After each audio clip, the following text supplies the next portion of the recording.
pujilah ya, sembahlah dan pujilah dia, sembahlah dan pujilah dia, ya dah, saya ya dah, ya dah, ya dah, dan Tuhan namanya Yesus, Yesus, Yesus, Yesus. Oh, saya. Ya, salam sahabat Yes. Bagaimana kabar saudara-saudara hari ini? Saya berdoa, saya berharap saudara-saudara dalam berkat, dalam kasih, dan dalam sukacita Kristus Yesus. Nah, sahabat-sahabat Yesus dimanapun saudara berada, firman Tuhan pada saat ini menyapa kita di dalam kitab Roma 12. Ayatnya yang ke-17 sampai dengan 21. Demikian firman Tuhan bagi kita semua. Janganlah membalas kejahatan dengan kejahatan. Lakukanlah apa yang baik bagi semua orang. Sedapat-dapatnya, kalau hal itu bergantung padamu, hiduplah dalam perdamaian dengan semua orang. Saudara-saudaraku yang kekasih, janganlah kamu sendiri menuntut pembalasan, tetapi berilah tempat kepada murka Allah. Sebab ada tertulis, pembalasan itu adalah hakku, akulah yang akan menuntut pembalasan, firman Tuhan. Tetapi jika seterumu lapar, berilah dia makan. Jika ia haus, berilah dia minum. Dengan berbuat demikian, kamu menumpukan bara api di atas kepalanya. Janganlah kamu kalah terhadap kejahatan, tetapi kalahkanlah kejahatan dengan kebaikan. Demikianlah firman Tuhan bagi kita semua. Berbahagialah saudara dan saya yang membaca, merenungkan firman Tuhan. Haleluya. Nah, sahabat-sahabat Yesus, firman Tuhan ini menarik, apalagi di dalam ayatnya yang ke-20. Tetapi jika seterumu lapar, berilah dia makan. Jika ia haus, berilah dia minum. Dengan berbuat demikian, kamu menumpukan bara api di atas kepalanya. Apa artinya ini? Apa maksudnya menumpukan bara api? Apakah kita kemudian membalasnya, membakar kepalanya dengan api, atau bagaimana? Nah, untuk memahami firman Tuhan ini tentu kita akan menghayati lebih dahulu bagaimana konteks zaman ketika Yesus berbicara tentang hal ini. Apa yang terjadi pada waktu itu? Apa artinya menumpukan bara api? Nah, saudara-saudara yang terkasih di dalam Tuhan, saya akan mencoba memperjelasnya konteks yang terjadi pada zaman itu dengan apa yang dilakukan oleh Kak Viel tentang daden geni. Nah, saudara-saudara yang terkasih di dalam Tuhan, ini adalah video daden geni. Orang Jawa mengatakannya demikian, yaitu menyalakan api. Kakak ngapain? Bikin api. Semprong. Apa namanya? Semprong. Semprong? Buat apa? Biar apa? Biar jadi api.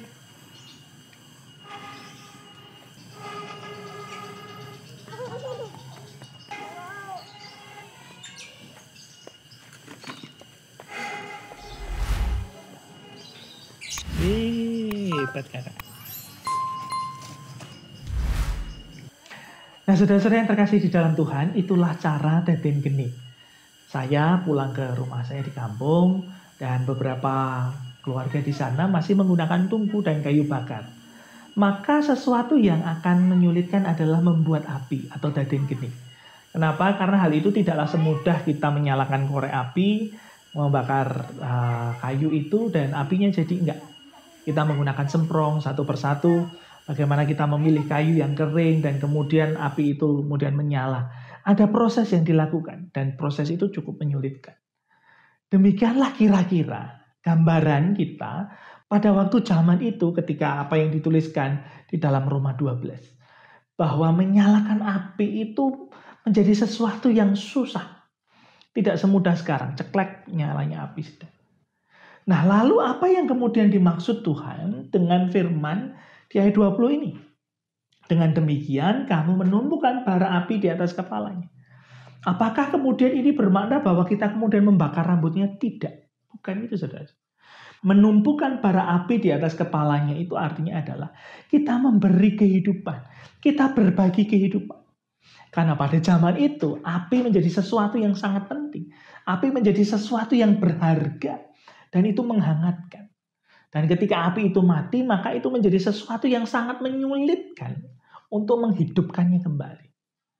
Sehingga pada waktu zaman-zaman itu, orang kemudian membawa sebagian api di atas kepalanya. Orang menempatkan api di atas kepalanya untuk juga menjadi penghangat. Karena memang menyalakan api pada waktu itu tidaklah semudah sekarang. Nah tentu itulah yang dimaksud dengan firman Tuhan di ayat 20 ini. Yaitu kita membuat orang lain memiliki pengharapan hidup. Membuat orang lain kehidupannya lebih panjang. Dengan memberi atau berbagi api kehidupan. Sebab apa? Sebab saudara-saudara kita tahu mulai dari ayat yang pertama.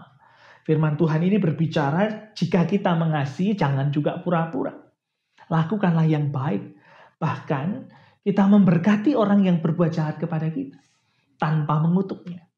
Karena itu di ayat 20 bukan berarti kemudian bermakna negatif. Tetapi justru dengan menumpukan bara api kita melakukan sesuatu yang positif. Kita berharap teman kita, saudara kita, mereka tetap memiliki kehidupan. Sebab apa? Firman Tuhan di ayat 19 juga menarik. Sebab pembalasan itu adalah haknya Allah, bukan hak kita. Sebab apa? Kita nggak pernah tahu. Mungkin perspektif kita dengan yang lain berbeda. Dan setiap orang pasti punya perspektifnya masing-masing. Dan biasanya setiap orang merasa benar atas hidupnya. Karena itu bukan hak kita untuk membalas. Bukan hak kita juga untuk kemudian melakukan kejahatan. Semua Tuhan mau supaya kita berbagi kehidupan dengan yang lain. Karena itu sahabat-sahabat Yesus dimanapun saudara berada, mari kembali kita berdoa. Bapa Surgawi, kami bersyukur untuk sabdamu saat ini. Kami bersyukur Tuhan mengajarkan iman yang luar biasa.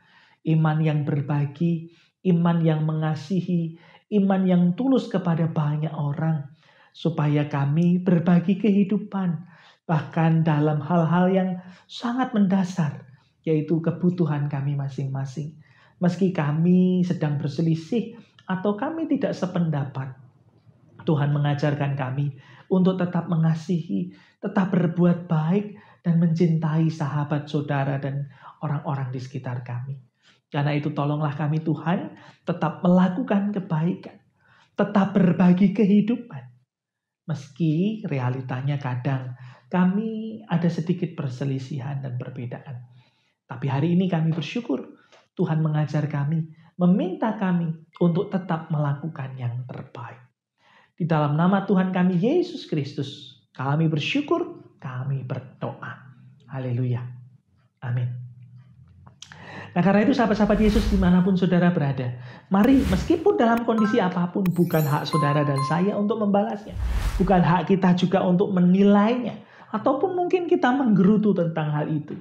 Tetapi seperti ayat 20. Mari menumpukan bara api. Artinya mari tetap berbagi kehidupan. Berbagi kasih terhadap siapapun juga. Bahkan mari kita saling memberkati.